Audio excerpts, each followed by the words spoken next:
മൂന്നാം മോദി സർക്കാരിന് പാർലമെന്റിൽ കരുത്ത് തെളിയിക്കാനുള്ള ആദ്യ അവസരമോ തന്ത്രമോ ആയിരുന്നു ബി.ജെ.പിക്ക് വഖഫ് നിയമ ഭേദഗതി. പാർലമെന്റിലും പുറത്തും വലിയ ചർച്ചകൾക്ക് വിധേയമായ വ്യവസ്ഥകളായിരുന്നു വഖഫ് ഭേദഗതി ബില്ലിലേത്. പ്രതിപക്ഷ എതിർപ്പുകളെല്ലാം മറികടന്ന് ഏപ്രിലിൽ ബിൽ സഭ കടന്നു. പക്ഷേ നിയമയുദ്ധം തുടർന്നു. ഇപ്പോഴിതാ നിയമ ഭേദഗതിയിലെ വിവാദ വ്യവസ്ഥകൾ സുപ്രീം കോടതി ഭാഗികമായി സ്റ്റേ ചെയ്തിരിക്കുന്നു.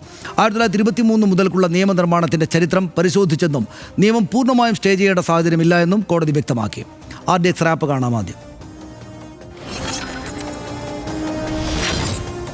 കേന്ദ്ര സർക്കാരിന്റെ വഖഫ് നിയമ ഭേദഗതിയിലെ 2 സുപ്രധാന വകുപ്പുകളാണ് സുപ്രീം കോടതി മരവിപ്പിച്ചത്. വഖഫ് സമർപ്പണവുമായി ബന്ധപ്പെട്ട നിയമ ഭേദഗതിയാണ് ഇതിൽ പ്രധാനം. ഈ വ്യവസ്ഥ ഏകപക്ഷീയമായ അധികാര പ്രയോഗത്തിന് കാരണമാകുമെന്നാണ് കോടതി ചൂണ്ടിക്കാട്ടിയത്. വഖഫ് സ്വത്തിലെ തർക്കം തീർപ്പാക്കാനുള്ള ഉദ്യോഗസ്ഥ നിയമനമടക്കം ഏറെ വിവാദമായ ഭേദഗതികളിലും കോടതി ഇടപെട്ടു. അധികാര വിഭജനത്തിന്റെ ലംഘനമെന്ന് നിരീക്ഷിച്ചാണ് ഈ വ്യവസ്ഥ സ്റ്റേ ചെയ്തത്. വഖഫ് ബോർഡുകളിലെ നിയമനം സംബന്ധിച്ച് കോടതി ശ്രദ്ധേയമായ നിരീക്ഷണം നടത്തിയെങ്കിലും വ്യവസ്ഥ സ്റ്റേ ചെയ്യുന്നതിലേക്ക് കടന്നില്ല. വഖഫ് നിയമത്തിൽ കേന്ദ്രം കൊണ്ടുവന്ന ഭേദഗതികളെല്ലാം വഖഫ് സ്വത്ത് പിടിച്ചെടുക്കാൻ ലക്ഷ്യമിട്ടാണെന്ന് ഹർജിക്കാർ വാദിച്ചു. മുസ്ലിം സമുദായത്തെ വേർതിരിച്ച് കാണാനാണ് കേന്ദ്രം ലക്ഷ്യമിടുന്നതെന്നും ഹർജിക്കാർ ചൂണ്ടിക്കാട്ടി. വഖഫ് ബൈ യൂസർ സ്വത്തുക്കളിലുള്ള അവകാശം തിരിച്ചെടുക്കാൻ അധികാരം സർക്കാരിനാകും എന്നതിലൂന്നിയായിരുന്നു കേന്ദ്ര സർക്കാരിന്റെ പ്രതിരോധം. Chief justice BR Gavai, justice Augustine George Masih എന്നിവരുൾപ്പെട്ട ബെഞ്ചാണ് ഭാഗിക സ്റ്റേ അനുവദിച്ചത്. RDX rap news Malayalam.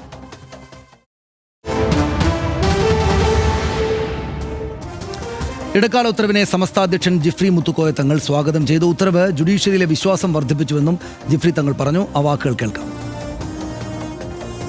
Supreme കോടതിയിൽ സമർപ്പിച്ച ഹർജിയുടെ അടിസ്ഥാനത്തിൽ കോടതിയിൽ നിന്നുണ്ടായ വിധി വളരെയധികം സന്തോഷകരമാണ്. ജുഡീഷ്യറിയിൽ നമുക്കുള്ള വിശ്വാസം ഒന്നും കൂടി വർദ്ധിപ്പിച്ചിരിക്കുകയാണ്. കുറുക്കുവഴിയിലൂടെ കോടികളുടെ വഖഫ് സ്വത്തുക്കൾ സ്വന്തമാക്കാനുള്ള ബി.ജെ.പിയുടെ നീക്കമാണ് ഇല്ലാതായത് എന്ന് E.T. മുഹമ്മദ് ബഷീർ പ്രതികരിച്ചു. വർഷങ്ങളോളമായി അവർ പരലോക മോക്ഷത്തിന് വേണ്ടി ആഗ്രഹിച്ച് ചെയ്തിട്ടത് നുള്ളിയെടുത്ത് തങ്ങളുടെ പാർട്ടിയുടേതാക്കുക, തങ്ങളുടെ ഗവൺമെൻറ്റേതാക്കുക എന്നുള്ള അവരുടെ ഹിഡൻ അജണ്ട എന്ന് തന്നെ പറയുന്നത് ഹീനിയസ് അജണ്ട അതിൽ ഇതിൻ്റെ ഫലമായിട്ട് അത് തടസ്സപ്പെട്ടിരിക്കുകയാണ്. അത് വളരെ ശ്രദ്ധേയമായൊരു സംഗതിയാണ്. കോടതി വിധി മുനമ്പം ജനതയ്ക്ക് തിരിച്ചടിയല്ല എന്ന് മുനമ്പം സമരസമിതി വിലയിരുത്തി. അവരുടെ കൂടെ വാക്കുകൾ. ഞങ്ങളെല്ലാം പോസിറ്റീവായിട്ടാണ് കാണുന്നത്. കാരണം വഖഫ് അമെൻമെൻറ്റ് ബില്ലോട് കൂടി ഞങ്ങളുടെ പ്രശ്നങ്ങൾ പരിഹരിക്കപ്പെടുമെന്ന് ഞങ്ങൾ വിശ്വസിക്കുന്നു. അതുകൊണ്ട് തന്നെയാണ് ഞങ്ങൾ ഇത്രയും കാലം ഇതിനു വേണ്ടി ഞങ്ങൾ കാത്തിരിക്കുന്നത്. മറ്റ് വിശദാംശങ്ങൾ നമുക്ക് പരിശോധിക്കാം. അത് ഏകപക്ഷീയമായ വ്യവസ്ഥയാണ് എന്ന് ചൂണ്ടിക്കാട്ടിയാണ് സുപ്രീം കോടതി ഈ നിലപാട് സ്വീകരിച്ചത്. ഒരാൾക്ക് സ്വത്ത് വഖഫായി സമർപ്പിക്കുന്നതിനുള്ള ആ വ്യവസ്ഥയ്ക്ക്, പ്രത്യേകമായ വ്യവസ്ഥയ്ക്ക് സ്റ്റേ കൊടുക്കുകയാണ് സുപ്രീം കോടതി ചെയ്തത്. സ്റ്റേ ചെയ്തത് 5 വർഷം ഇസ്ലാം മതം അനുഷ്ഠിക്കണം എന്ന നിബന്ധനയുള്ള വ്യവസ്ഥയാണ്. അതായത് വഖഫ് ചെയ്യണമെങ്കിൽ 5 വർഷമായിട്ട് തുടരണം ഇസ്ലാം മതം. വ്യവസ്ഥ ഏകപക്ഷീയ അധികാര പ്രയോഗത്തിന് കാരണമാകുമെന്നാണ് കോടതി കാണുകയും ചൂണ്ടിക്കാണിക്കുകയും ചെയ്തത്. ദുരുപയോഗം തടയുന്നതിനുള്ള വ്യവസ്ഥ പൂർണ്ണമായും തള്ളേണ്ടതല്ല എന്ന് കോടതി നിരീക്ഷിച്ചു. പക്ഷേ നിർണയത്തിന് മാനദണ്ഡമില്ലാത്തത് നടപടി ഏകപക്ഷീയമാക്കുമെന്നാണ് കോടതി അക്കാര്യത്തിൽ കണ്ടത്. പരിശോധനയ്ക്കായി സംസ്ഥാന സർക്കാരുകൾ നിയമം രൂപീകരിക്കുന്നത് വരെയാണ് ഈ സ്റ്റേ ഉള്ളത് എന്ന് നമ്മൾ അറിയുന്നു. പരിശോധനയ്ക്കായി സംസ്ഥാന സർക്കാരുകൾ നിയമം രൂപീകരിക്കുന്നതുവരെ വഖഫ് സ്വത്ത് തർക്കത്തിൽ ജില്ലാ കളക്ടർമാർ തീർപ്പ് കൽപ്പിക്കുമെന്ന 3C വ്യവസ്ഥയ്ക്ക് കൂടെ സ്റ്റേ ഉണ്ടായിട്ടുണ്ട്. കളക്ടർ നിയോഗിച്ച സംഘം അന്വേഷണം തുടങ്ങിയാൽ ഉടൻ ഭൂമി വഖഫ് അല്ലാതാകില്ല എന്ന് കോടതി കാണുകയും നിരീക്ഷിക്കുകയും ചെയ്തു. പൗരന്റെ വ്യക്തിപരമായ അവകാശങ്ങളിൽ തീർപ്പിന് ഒരു എക്സിക്യൂട്ടീവ് ഉദ്യോഗസ്ഥന്റെ അനുവാദമില്ല എന്നും പറഞ്ഞിട്ടുണ്ട്. അധികാര വിഭജനത്തിന്റെ ലംഘനമാകും അത്തരം ഇടപെടലെന്ന് സുപ്രീം കോടതി വ്യക്തമാക്കി. ട്രൈബ്യൂണലോ കോടതിയോ തീരുമാനമെടുക്കും വരെ തർക്കത്തിലുള്ള വഖഫ് ഭൂമിയെ ബാധിക്കില്ല എന്നത് സുപ്രീം കോടതി കണ്ടു. തർക്കം പരിഹരിക്കും വരെ ഭൂമിയിൽ മൂന്നാം കക്ഷി അവകാശം സ്ഥാപിക്കരുത് എന്നും കോടതി വ്യക്തമാക്കി, നിർദ്ദേശിച്ചു. വഖഫ് ബോർഡ്, വഖഫ് കൗൺസിൽ, അമുസ്ലിം അംഗങ്ങളുടെ നിയമന വ്യവസ്ഥയ്ക്ക് സ്റ്റേ ഇല്ല എന്നതാണ് ഏറ്റവും പ്രധാനപ്പെട്ട കാര്യം. പക്ഷേ നിയന്ത്രണമുണ്ട്. 3-ലേറെ അമുസ്ലിങ്ങൾ സംസ്ഥാന വഖഫ് ബോർഡിൽ പാടില്ല എന്നാണ് നിർദ്ദേശം ഉണ്ടായിട്ടുള്ളത്. കേന്ദ്ര വഖഫ് കൗൺസിലിൽ 4-ലേറെ അമുസ്ലിം അംഗങ്ങളും പാടില്ല എന്ന് കോടതി നിർദ്ദേശിക്കുകയും കാണുകയും ചെയ്തു. എക്സ് ഒഫീഷ്യോ അംഗം മുസ്ലിം ആയിരിക്കാൻ പരമാവധി ശ്രദ്ധിക്കണം എന്നും കോടതി നിർദ്ദേശിക്കുന്നുണ്ട്. ഇത്രയുമാണ്. വഖഫ് രജിസ്ട്രേഷൻ നിർബന്ധമാക്കിയ വ്യവസ്ഥ സ്റ്റേ ചെയ്യാനാകില്ല എന്ന് കോടതി നിർദ്ദേശിച്ചു. മുൻ വഖഫ് നിയമങ്ങളും രജിസ്ട്രേഷൻ നിർദ്ദേശിച്ചിട്ടുണ്ട് എന്ന് കോടതി ചൂണ്ടിക്കാട്ടുകയും ചെയ്തു. അതിനിർണായകമായിട്ടുള്ള കാര്യങ്ങളാണ്. പ്രേക്ഷകർക്ക് ഓർമ്മയുണ്ടാകും. കാരണം നമ്മൾ വിശദമായിട്ട് വഖഫ് ഈ നിയമ നടപടികളും ഈ നിയമമായതുമൊക്കെ നമ്മൾ വിശദമായിട്ട് ചർച്ച ചെയ്യുകയും നമ്മൾ അതിനകത്ത് നിലപാട് പറയുകയും ചെയ്തതാണ്. ഇതിനകത്ത് ആശ്വാസകരമായൊരു വിധി എന്ന് തന്നെ കാണുക ആണ് വേണ്ടതല്ലേ. തൽക്കാലം ആ നിലയ്ക്ക് തന്നെ വേണം. എന്തായാലും അന്തിമ വിധിയായിട്ടില്ലല്ലോ. ഇപ്പോൾ തൽക്കാലം ഈ സ്റ്റേ ചെയ്ത നടപടി എന്ന് പറയുന്നത് ആശ്വാസകരം തന്നെയാണ്. മാത്രമല്ല ഏകപക്ഷീയമായി അങ്ങനെ കേന്ദ്ര സർക്കാരിന് തീരുമാനങ്ങൾ എടുത്ത് മുന്നോട്ട് പോകാൻ കഴിയില്ല എന്നുള്ളൊരു തോന്നൽ തീർച്ചയായും ഈ ബഹുസ്വര സമൂഹത്തിൽ വേണ്ടതാണ്. അത് സംഭവിച്ചു എന്ന് തന്നെ വേണം കരുതാൻ. അതിൽ പ്രധാനമായും കോടതി ഇടപെട്ടിരിക്കുന്നത് ഈ വിശ്വാസപരമായ വിഷയങ്ങൾ എന്ന് നേരിട്ട് പറയാൻ പറ്റുന്ന കാര്യങ്ങൾ, അതുപോലെ സ്വത്ത് നഷ്ടം, വിവേചനം, ഈ 3 കാര്യങ്ങളിൽ നേരിട്ട് ആ നിലയ്ക്കാൾ ആ ക്വസ്റ്റ്യൻസിനെ കൃത്യമായി അഡ്രസ്സ് ചെയ്തിട്ടുണ്ട് കോടതി എന്നാണ് ഈ ഇന്നത്തെ ഈ സ്റ്റേ ചെയ്ത വിഷയങ്ങളുണ്ട്, ചെയ്യാത്ത വിഷയങ്ങളുണ്ട്. അത് തമ്മിൽ താരതമ്യം ചെയ്യുമ്പോൾ തോന്നുക. അതിൽ പ്രധാനമായിട്ടും ഈ പറഞ്ഞ സെക്ഷൻ 3, 5 വർഷം ഇസ്ലാം മതത്തിൽ ആ മതനിഷ്ഠ പാലിച്ച് ജീവിച്ച, ഇസ്ലാമായി ജീവിച്ച ഒരാൾക്ക് മാത്രമേ ഇത് വഖഫ് സ്വത്ത് ആയി ദാനം ചെയ്യാൻ കഴിയൂ എന്നുള്ളത് പ്രധാനമായും അത് ഇപ്പോൾ സ്റ്റേ ചെയ്തിട്ടുണ്ട്. അതിന് പ്രധാനമായി അത് ചൂണ്ടിക്കാട്ടിയ പ്രശ്നം അതൊരു 2ാം തരം പൗരന്മാരായി മുസ്ലിങ്ങളെ കണക്കാക്കുന്ന തരത്തിലാണ് ആ ഒരു ഇത് നിയമം ഫ്രെയിം ചെയ്തിരിക്കുന്നത്, ആ സെക്ഷൻ ഫ്രെയിം ചെയ്തിരിക്കുന്നത് എന്നുള്ളതായിരുന്നു. അതുമാത്രമല്ല, അതുകൊണ്ട് തന്നെ അത് സ്റ്റേ ചെയ്യുക എന്നുള്ള തീരുമാനത്തിലേക്ക്, അത് ആ നിലയ്ക്ക് തന്നെ വിലയിരുത്തി സ്റ്റേ ചെയ്യുന്ന തീരുമാനത്തിലേക്ക് എത്തിയിട്ടുണ്ട്. പിന്നെ സെക്ഷൻ 3C, അതായത് കളക്ടർക്ക് സമ്പൂർണ്ണാധികാരം നൽകുന്ന, അന്തിമാധികാരം നൽകുന്ന ഒരു പ്രശ്നം, അത് യഥാർത്ഥത്തിൽ മുസ്ലിം സ്വയംനിർണയത്തിന് ഭീഷണിയാണ് അങ്ങനെ ഒരു തീരുമാനം എന്നുള്ളത്. അത് ഒരു നിലപാടിനെയും കോടതി ഏതാണ്ട് അംഗീകരിച്ചിട്ടുണ്ട്. ഈ അന്വേഷണം ആരംഭിക്കുമ്പോൾ തന്നെ ഒരു പക്ഷേ വഖഫ് സ്വത്ത് നഷ്ടപ്പെടുന്ന ഒരു സ്ഥിതി ഇതുകൊണ്ട് ഉണ്ടാകുമെന്നുള്ളതായിരുന്നു വാദമുണ്ടായിരുന്നത്. അത് അംഗീകരിച്ചു. അതുപോലെ ഈ നോൺ മുസ്ലിം അംഗങ്ങളുമായി ബന്ധപ്പെട്ട വിഷയം അത് സ്റ്റേ ചെയ്തിട്ടില്ലെങ്കിൽ കൂടി വ്യക്തത വരുത്തിയിട്ടുണ്ടെന്ന് വെച്ചാൽ ഏറ്റവും വ്യക്തത വരുത്തി തന്നെയാണ് സുപ്രീം കോടതി ആ കേസിൽ ഇടപെട്ടിരിക്കുന്നത്. ഈ മുസ്ലിം സ്വത്ത് മാനേജ്മെൻറ്റിൽ ഈ അന്യമതക്കാരുടെ ഇടപെടൽ എന്ന് പറയുന്നത് ഈ മതസ്വയം നിർണയത്തിനുള്ള ഒരു തിരിച്ചടിയാകും എന്നുള്ളതായിരുന്നു വാദം. അതിൽ പറഞ്ഞിരിക്കുന്ന ഈ സ്റ്റേയിൽ പറഞ്ഞിരിക്കുന്ന ഒരു കാര്യം, നോൺ മുസ്ലിം അംഗങ്ങൾ 20ൽ 4 പേർ ആകാമെന്നാണ്. 20ൽ 4 പേർ. മറ്റ് സംസ്ഥാന തലത്തിലാണ് 11ൽ 3 പേർ. അതുപോലെ സിഇഒയെ സാധ്യമെങ്കിൽ മുസ്ലിമായി തന്നെ, മുസ്ലിമിനെ തന്നെ നിയമിക്കണം എന്നുകൂടി ഈ സ്റ്റേയിൽ പറയുന്നുണ്ട്. അപ്പോൾ അതെന്താണെന്ന് വെച്ച് കഴിഞ്ഞാൽ ഈ പറഞ്ഞതുപോലെ സ്വയം നിർണയാവകാശം മുസ്ലിമിനില്ല എന്നുള്ള തോന്നലുണ്ടാക്കുന്ന തരത്തിലാണ് ആ സെക്ഷൻ ഡിഫൈൻ ചെയ്തിരിക്കുന്നത്. അതിനെ മാറ്റുക എന്നുള്ളത്. അതുപോലെ സെക്ഷൻ 4, 107, 108 ഇതുമാണ് ഈ സ്റ്റേ ചെയ്യപ്പെട്ടിരിക്കുന്നത്. അതായത് ഈ ട്രൈബ്യൂണലിൻ്റെയൊക്കെ വിധി വരുന്നതുവരെ സ്വത്തുക്കളെ കുഴപ്പത്തിലാക്കരുത് എന്നുള്ളതായിരുന്നു അക്കാര്യത്തിൽ ഈ കക്ഷികളുടെ പ്രധാനപ്പെട്ട ആവശ്യം. അത് ആ നിലയ്ക്ക് ആ നിലവിലെ വഖഫുകളെ സംരക്ഷിക്കുക എന്നുള്ള തീരുമാനത്തിലേക്ക് എത്തി. ഒറ്റ കാര്യം, ഇനിയിപ്പം സ്റ്റേ ചെയ്യപ്പെടാതെ പോയ പ്രധാനപ്പെട്ട ചില വകുപ്പുകൾ കൂടിയുണ്ട്. അത് നമ്മളിപ്പോൾ ചർച്ച ചെയ്യപ്പെടുന്നില്ല എന്നുള്ളതാണ് ഒരു പ്രധാനപ്പെട്ട പ്രശ്നം. അത് സെക്ഷൻ 36 എല്ലാ വഖഫുകളും രജിസ്റ്റർ ചെയ്യണം എന്നുള്ള സംഗതിയുണ്ട്. അത് പക്ഷേ കോടതി ആലോചിച്ചത് പഴയ നിയമത്തിലും അതേ വകുപ്പ് ഉണ്ടായിരുന്നതാണ്.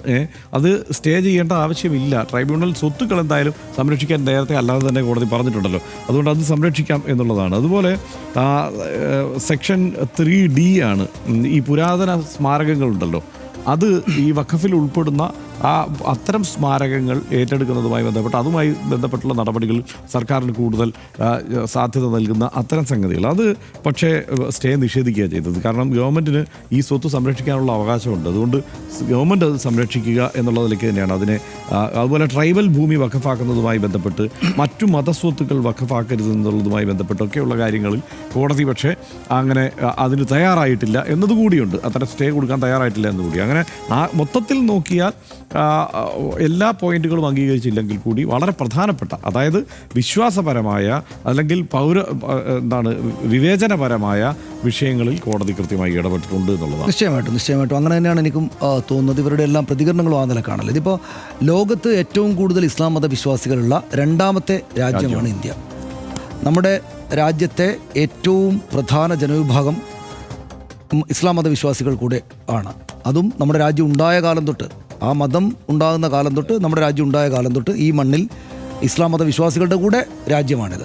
ലോകത്തിലെ ഏറ്റവും വലിയ 2ാമത്തെ ജനസംഖ്യ, ഇസ്ലാം ജനസംഖ്യ ചെറിയ രാജ്യങ്ങളും ഇസ്ലാം എന്താണെന്ന് അറിയുന്നതിന് മുമ്പ് ഇസ്ലാം രാജ്യമാണ്. അപ്പോൾ നമ്മുടെ അത്രക്ക് ഗംഭീരമായിട്ടുള്ളൊരു ഇസ്ലാമിക പാരമ്പര്യമുള്ളൊരു രാജ്യമാണ്. സ്വാഭാവികമായിട്ടും ഇസ്ലാം വിശ്വാസികളായിട്ടുള്ള ആളുകൾക്ക് മറ്റെല്ലാവർക്കും എന്ന പോലെ നല്ല ഭൂസ്വത്തും മറ്റ് സ്വത്തുക്കളൊക്കെ ഇക്കാലം കൊണ്ട് മുഴുവനായിട്ടുണ്ടായിട്ടുണ്ട്. അതിൽ വിശ്വാസത്തിൽ ഇസ്ലാം മതത്തിൽ മറ്റു മതത്തിൽ ഇല്ലാത്തൊരു സംഗതിയാണ് അവർക്ക് സ്വമേധയാ മത കാര്യങ്ങൾക്ക് വേണ്ടിയിട്ട് സ്വന്തം ഭൂസ്വത്തും മറ്റ് സ്വത്തുക്കളുമൊക്കെ വഖഫ് ചെയ്യാം, അങ്ങോട്ട് കൊടുക്കാം എന്നത്. അപ്പം അതൊരു അതിഗംഭീരമായിട്ടുള്ളൊരു വിശ്വാസപരമായിട്ടുള്ളൊരു കാര്യമാണ്. ഒരാൾക്ക് അയാളുടെ ജീവിതകാലത്ത് മുഴുവൻ ഉണ്ടാക്കിയിട്ടുള്ള സ്വത്ത് അയാളുടെ ജീവിതകാലം അവസാനിക്കുമ്പോൾ എൻ്റെ വിശ്വാസത്തിന് വേണ്ടി, ദൈവത്തിന് വേണ്ടി ഞാൻ സമർപ്പിക്കുക എന്നുള്ളത് ഒരു കൈയടിച്ച് അല്ലെങ്കിൽ വളരെ വിനയത്തോടു കൂടി നമ്മൾ തലകുനിച്ച് നിന്ന് ചെയ്യേണ്ടുന്ന ഒരു മത ആചാരമോ ഒരു വിശ്വാസപരമായിട്ടുള്ള കാര്യമോ ആണ്. അപ്പം അതിനകത്ത് ഒരു സർക്കാർ, അതും എങ്ങനത്തെ സർക്കാർ, ഞങ്ങളൊരു ഹിന്ദുത്വ രാഷ്ട്രീയത്തിൽ അധിഷ്ഠിതമായ സർക്കാരാണ് എന്ന് അഭിമാനം കൊള്ളുന്ന സർക്കാരാണല്ലോ. അതായത് ഞങ്ങളുടേത് RSS ബാക്ക് ചെയ്യുന്ന BJP ഭരിക്കുന്ന ഒരു സർക്കാരാണ് എന്ന് അഭിമാനത്തോടെ BJP പ്രവർത്തകരും RSSകാരും എല്ലാം പറയുന്നതാണ്. RSS ആണെങ്കിൽ ഹിന്ദുത്വ എന്നതാണ് ഞങ്ങളുടെ രാഷ്ട്രീയം എന്ന് പറയുന്നതാണ്. അപ്പോൾ ഒരു മതവിശ്വാസത്തോട് ചേർന്ന് നിൽക്കുന്ന, ആ മതത്തിൻ്റെ ആകെ ആളുകൾ അവരാണെന്നല്ല ഞാൻ പറയുന്നത്, പക്ഷേ ഒരു മതത്തോട് ചേർന്ന് നിൽക്കുന്ന ഒരു രാഷ്ട്രീയ പക്ഷം, ആ രാഷ്ട്രീയ പക്ഷം ഒരു സർക്കാർ രൂപീകരിക്കുന്നു. ആ സർക്കാർ മറ്റൊരു മതത്തിൻ്റെ വിശ്വാസപരവും സംഗതിയുമായിട്ടുള്ളൊരു കാര്യത്തിൽ അമിതമായിട്ട് ഇടപെടുന്നു എന്ന നമ്മുടെ ഭരണഘടന പൂർണ്ണമായിട്ടും തള്ളിക്കളയുന്ന, അത് നമ്മുടെ ഭരണഘടന അന്തസ്സത്തേക്ക് പൂർണ്ണമായിട്ടും വിരുദ്ധമാണ്. ഒരു മതത്തിൻ്റെ പേരിൽ മറ്റൊരു മതത്തെ മുകളിൽ നിലപാടെടുക്കുക എന്നുള്ളത്. അപ്പോൾ അങ്ങനെ ചെയ്യുന്നൊരു കാര്യം എന്നത് പ്രാഥമികമായ ദൃഷ്ടിയിൽ തന്നെ, അതായത് നിങ്ങൾ BJPയോ CPMോ കോൺഗ്രസോ മുസ്ലിം ലീഗോ അല്ലെങ്കിൽ രാഷ്ട്രീയ പാർട്ടിയോ ഒന്നും ഇല്ലാത്ത ആളോ ആയിക്കോട്ടെ, പക്ഷേ പ്രാഥമികമായ ദൃഷ്ടിയിൽ തന്നെ ഏറ്റവും ലളിതമായിട്ടുള്ള ലോജിക്ക് വെച്ച് നോക്കിയാൽ തന്നെ ഇത് തെറ്റാണ് എന്ന തോന്നൽ ഉണ്ടാകുന്നതേ ഉള്ളൂ. അതുകൊണ്ട് തന്നെ കോടതിയിൽ നിന്ന് മറിച്ചൊരു നിലപാടുണ്ടായിരുന്നെങ്കിൽ എത്രമാത്രം വലിയ പ്രയാസമായി പോയേനെ ഈ രാജ്യത്തെ ഇത്തരം കാര്യങ്ങൾ ഇങ്ങനെ നോക്കുന്ന എല്ലാ രാഷ്ട്രീയ പാർട്ടിയിൽപ്പെട്ട ആളുകൾക്ക്. അതുകൊണ്ട് നമ്മുടെ ജുഡീഷ്യറിയിൽ ജിഫ്രി മുത്തുക്കോയ തങ്ങൾ പറഞ്ഞതുപോലെ ജുഡീഷ്യറിയിലുള്ള വിശ്വാസം നമുക്ക് വർദ്ധിക്കുകയാണ് ഉണ്ടായത്. അതായത് ഇക്കാര്യത്തിൽ ഇങ്ങനെ ഒരു നിലപാട് സ്വീകരിച്ചിരിക്കുന്നു. ഇപ്പം അതിനകത്ത് എനിക്ക് ചെറിയൊരു സങ്കടകരം അല്ലെങ്കിൽ ഒരു ശരിയായി അല്ലെങ്കിൽ ഇങ്ങനെയല്ലായിരുന്നു വേണ്ടിയിരുന്നെന്ന് തോന്നിയൊരു കാര്യം ഈ നമ്പറാണ്. അതായത് ഈ വഖഫ് കൗൺസിലിൽ 24 പേരുള്ളിടത്ത് 4-ൽ കൂടുതൽ അമുസ്ലിങ്ങൾ പാടില്ല, എന്ന് വെച്ചാൽ 4 അമുസ്ലിങ്ങളാകാം എന്നാണ്. സംസ്ഥാനത്താണെങ്കിൽ 11-ൽ 3 എന്നാണ് നില. ആ 3 പേരും അമുസ്ലിങ്ങളാകുന്നതും 4 പേര് അമുസ്ലിങ്ങളാകുന്നത് പോലും ശരിയല്ല എന്നൊരു നിലപാടാണ് വ്യക്തിപരമായിട്ട് എനിക്കുള്ളത്. അത് എന്ത് കാരണത്താലാണ് കോടതി അങ്ങനെ പറഞ്ഞതെന്ന് നമുക്ക് കൂടുതൽ വിശദാംശങ്ങൾ അറിഞ്ഞാലേ അറിയൂ. പക്ഷേ 24-ൽ 4, 11-ൽ 3 എന്ന് വെച്ചാൽ വലിയ നമ്പരല്ല. പക്ഷേ എങ്കിലും ഇത് ഒരു വിശ്വാസപരമായിട്ടുള്ള കാര്യമാണ്. അവരുടെ സ്വത്തുക്കൾ, ഇപ്പോൾ എൻ്റെ സ്വത്ത് കൈകാര്യം ചെയ്യുന്നത് ഞാനല്ലേ ചെയ്യുക, അല്ലാണ്ട് ഹർഷൻ അതിൻ്റെ ഒത്ത് കയറിയിട്ട് ഒരു പ്രത്യേകമായ സാഹചര്യമില്ലെങ്കിൽ വരെ ഹർഷൻ അതിനകത്ത് ക്ലെയിമൊന്നും ഇല്ലല്ലോ. അപ്പോൾ സ്വാഭാവികമായിട്ടും അത് പാടില്ലാത്തതാണ്. അപ്പോൾ കോടതിയുടെ ഭാഗത്ത് നിന്ന് വന്നിരിക്കുന്നത് വളരെ നല്ല ഗംഭീരമായിട്ടൊരു ഇടപെടലാണ് എന്നൊരു തോന്നലാണ് ഉണ്ടായത്. നമ്മുടെ മതേതരമായിട്ടുള്ള വ്യക്തികളുടെയും സംഘങ്ങളുടെയും സന്തോഷകരമായുള്ള അതിജീവനം, അന്തസ്സോടെയുള്ള ജീവിതം മുന്നോട്ട് കൊണ്ടുപോകാനുള്ള അവകാശത്തെ ഭരണഘടനാപരമായിട്ട് ഒന്നുകൂടെ എസ്റ്റാബ്ലിഷ് ചെയ്തു കോടതി എന്ന തോന്നലാണ് എനിക്കുണ്ടായത്. ഹർഷൻ പറഞ്ഞതുപോലെ വഖഫ് നിയമ ഭേദഗതി ഒരു മതത്തിനെതിരല്ലെന്നും മുസ്ലിങ്ങളിലെ ദരിദ്രർക്കുൾപ്പെടെ ഗുണകരമാവുന്ന മാറ്റം എന്നുമായിരുന്നു കേന്ദ്ര സർക്കാരും BJPയും മുന്നോട്ട് വെച്ചിരുന്ന ആഖ്യാനവും ന്യായീകരണവും. നിയമ ഭേദഗതി അടിമുടി മുസ്ലിം വിരുദ്ധമാണെന്ന് ചൂണ്ടിക്കാട്ടിയായിരുന്നു പ്രതിപക്ഷത്തിന്റെ എതിർപ്പ്. പ്രാഥമിക പരിശോധനയിൽ ആ വിയോജിപ്പിൽ കഴമ്പുണ്ടെന്ന് പരമോന്നത നീതിപീഠവും കണ്ടെത്തിയിരിക്കുന്നു. കേസിൽ ഉൾപ്പെട്ട കക്ഷികളെല്ലാം വിധിന്യായത്തെ തരാതരം വ്യാഖ്യാനിക്കുന്നുണ്ട്. ഒരു മതാചാരം സംബന്ധിച്ച് സർക്കാർ എടുക്കുന്ന തീരുമാനം രാജ്യത്തിൻ്റെ നിയമങ്ങളെ ചോദ്യം ചെയ്യാത്തതും വിശ്വാസികൾക്ക് കൂടി ബോധ്യപ്പെടുന്നതുമാകണം എന്നതാണ് ഈ വിഷയത്തിൽ തുടക്കം മുതൽ RDXന്റെ അഭിപ്രായം. നമ്മുടേതൊരു ബഹുസ്വര സമൂഹമാണെന്നും അതിൻ്റെ എല്ലാ സൗന്ദര്യവുമുള്ള സഹവർത്തിത്വത്തിലാണ് ഈ രാജ്യത്തിൻ്റെ അടിസ്ഥാന അസ്തിത്വമെന്നും ഈ സമയം നമുക്ക് ഒന്നുകൂടി ഓർത്തുറപ്പിക്കാം. RDXൽ ഇടവേള.